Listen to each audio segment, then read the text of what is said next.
पत्नी माहेरी निघून गेली, पण पुन्हा पुन्हा प्रयत्न करून ती काही सासरी परत येत नव्हती.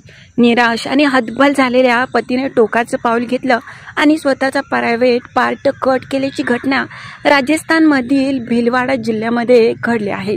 असिंध पोलीस ठाण्याच्या हद्दीमध्ये एका तरुणाचं एका मुलीसोबत 2025 म्हणजे ह्याच वर्षी लग्न झालं होतं. जानेवारीमध्ये लग्न झालं, पण पत्नी एकच महिने जवळ राहिली.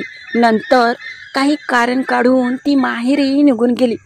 त्यावेळेस नवरा ज्यावेळेस तिला घेण्यासाठी माहेरी तिच्या गेला, त्यावेळेस तिने यायला नकार दिला.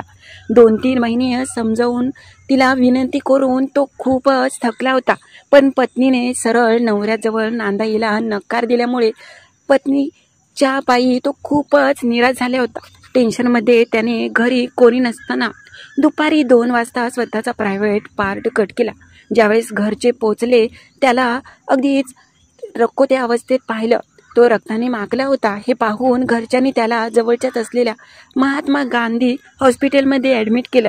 मात्र त्याची स्थिती खूपच नाजूक आहे.